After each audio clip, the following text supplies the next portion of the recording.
শব্দ নয় নিঃশব্দ চাই, ঠিক যেন যুদ্ধ নয় শান্তি চাইয়ের মতন অব্যক্ত কথায় বোঝানোর চেষ্টা বলা ভালো শিল্পীর তুলিতে ফুটে ওঠা সেই দাবি আজকের দিনে বড় প্রাসঙ্গিক।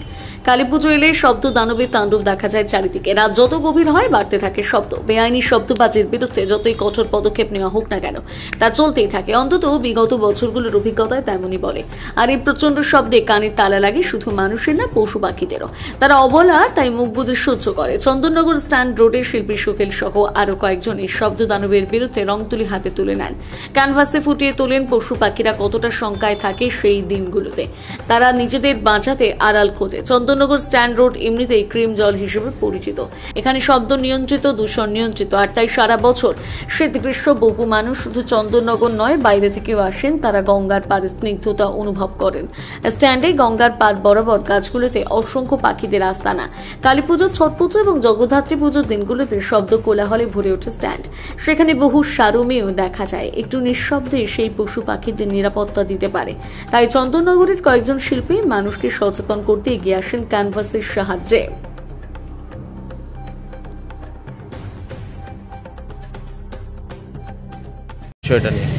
না, এটা তো খুবই ভালো উদ্যোগ। আমরা প্রশাসনের পক্ষ থেকে যতটা সব কিছু আমাদের করে ওঠা সম্ভব হয় না, হ্যাঁ, কিন্তু এনারা নিজেরা উদ্যোগী হয়ে এই সমস্ত জিনিসগুলো করছে। এটা সাধারণ মানুষেরও সুবিধা হবে, আমাদেরও কিছুটা সুবিধা হলো। আর বিশেষ করে এই অবলা পশু পাখি যারা এই শব্দবাজির কারণে আক্রান্ত হয়, হ্যাঁ, কেউ কেউ মারাও যায়, হ্যাঁ, তার থেকে একটু সুরাহা পাবে। এটা খুবই ভালো উদ্যোগ।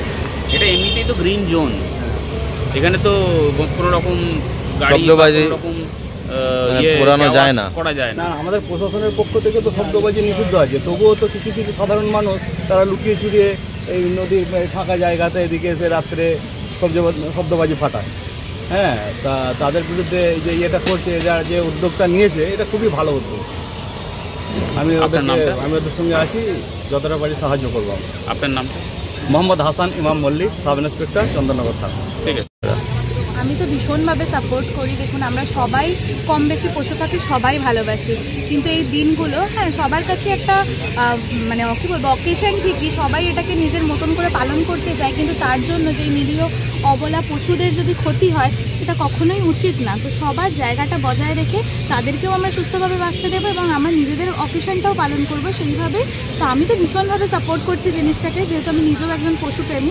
আমি খুব মানে ভালোভাবে সাপোর্ট করছি। আর আমরা চাই যে সব জায়গাতে, শুধুমাত্র চন্দননগর কেন, সব জায়গাতেই মানুষ যেন এইসব কাজের সাথে যুক্ত হয়, এইভাবে এগিয়ে আসে, যাতে আমাদের সাথে সাথে এই অবলা প্রাণীগুলো বেঁচে থাকতে পারে। আর এই ওরা ভীষণভাবে ভয় পেয়ে যায় এইসব জিনিসগুলোতে, এই শব্দবাজি বা এইসব দূষণ থেকে, পলিউশন তো হচ্ছেই, সাথে সাথে এই শব্দবাজির জন্য পশু পাখিও ভীষণভাবে ভয় পেয়ে যায়। তো আমরা চাই না সেটা হোক। তো আমি ভীষণভাবে সাপোর্ট করছি, আর আমি চাই সব মানুষ এইভাবে একসাথে এগিয়ে আসুক, এটাকে সাপোর্ট করুক, তাহলে এই জিনিসটা আরও ভালোভাবে আমরা অর্গানাইজ করতে পারবো। কি নাম আপনার?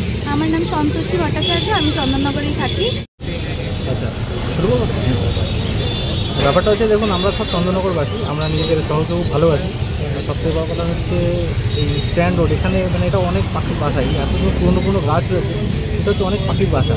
তো এই জায়গাতে কী হয়, নানা রকম বাজি ফাটালে বা এখানে অনেকে সেল ফাটায় এই পুজোর সময় বা যে কোনো অনুষ্ঠানে, যাতে কি হয়, এই পাখিগুলো অনেক সময় আহত হয় বা মারা যায়। তো রাস্তায় যে পথ কুকুরগুলো আছে, মানে পথে যে পশুগুলো আছে, তো তারাও এফেক্টেড হয়। তো সেই কারণে আমি একটা উদ্যোগটা নিয়েছি ছোটো করে, যাতে এই জিনিসটা কোনোভাবে কন্ট্রোল করা যায়। যতটা সম্ভব, পুরোটা জানি সম্ভব নয়, তা সত্ত্বেও যতটা সম্ভব চেষ্টা করছি, তার জন্যই উদ্যোগটা নেওয়া। আর এই উদ্যোগের পেছনে সবথেকে বড় কথা, আমি হেল্প পেয়েছি এখানে আমাদের চন্দননগর পুলিশ কমিশনারেটে। এখানকার যে আইসি আছেন শ্রী শুভেন্দু বন্দ্যোপাধ্যায় মহাশয়, উনিও আমাকে হেল্প করেছেন, ব্যাপারটা ইন্সপায়ারও করেছেন। প্লাস থানায় যত আরও সব পুলিশ ইন্সপেক্টররা আছেন বা সাব ইন্সপেক্টর আছেন, যেমন এখানে আমরা দেখি যে আমাদের এখানে হাসানবাবু রয়েছেন, আমি একটু কথা বলতে পারেন আমার সাথে, যে ওনারাও কিন্তু আমাদের অনেক হেল্প করেছেন বিষয়টা। প্লাস আমার ভাই বলতে পারেন সোহেলও এই বিষয়টা একটু অন্যরকমভাবে তোলার জন্য ও বললো, দাদা এখানে আমি একটা পেন্টিং করা যায়, তো এটা একটা সমাজ সচেতনমূলক কাজ। তো সেই হিসেবেই আমরা এটা করছি। মানুষকে কি আলাদাভাবেও আরও সচেতন করতে হবে এখনও? হ্যাঁ, অবশ্যই আমরাও অনেকভাবে সচেতন করতে হবে। তবে এটা একটা জাস্ট বলতে পারেন ছোটো উদ্যোগ নয়, একটা ছোটো টোটো নিয়েছি আমি প্রথমে, টোটো দিয়ে জিনিসটা একটা অ্যানাউন্সমেন্টটা করাচ্ছি প্রথমে। তো ভবিষ্যতে যদি জায়গা আরও পাই বা একটু বেটার রেসপন্স পাই, তাহলে হয়তো আজকে একটা টোটো আছে, এককালে দেখা যাবে হয়তো আরও 10টা টোটো ঘুরছে গোটা চন্দননগর বা আরও আশেপাশের জায়গায়। কী নাম? আমার নাম রূপম ভট্টাচার্য, আমি চন্দননগর কটকরা বাসিন্দা। স্ট্যান্ডে ঘোরেন বা স্ট্যান্ডে পাখি দেখেন, গাছ দেখেন, কী বলবেন? বলবো এটাই যে আগের যে আপনাদের ওই মানে এই ধরনের যে কাজকর্মগুলো এগুলো মানুষের এখন অনেক সচেতনতা বেড়েছে। আগে 10 বছর আগে যেমন স্ট্রিট ডগদের নিয়ে কোনো কাজকর্ম দেখা যেত না, এখন আমাদের ওখানে, আমি এখানে থাকি না, আমি শ্যামনগর থাকি, এখানে এসছি মাকে নিয়ে কানাইলাদাতে স্কুলটা একটু ঘোরার জন্য। তো এখন অনেক স্ট্রিট ডগ বা এদের নিয়ে কাজ হচ্ছে, হ্যাঁ কাজ করছে, কিন্তু এই যে শব্দবাজির কথা বলে, শব্দবাজিটা পুরানো সত্যি বন্ধ করা উচিত। শব্দবাজিটা যেটা বেসমেন্টে যখন চরকি বা এ ধরনের যেগুলো আছে সেগুলো হোক, তাতে কোনো অসুবিধা নেই।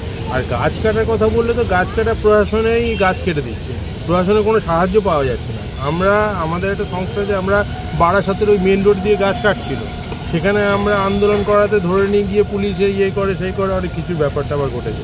তো সেখানে প্রশাসনের সঙ্গে যুক্ত, প্রশাসন এবং রাজনৈতিক দল যুক্ত, এবং সেখানে প্রশাসন রাজনৈতিক দলের বিরুদ্ধে আমরা কিছু বলি না বা বলতে চাই না, ভয় পাই।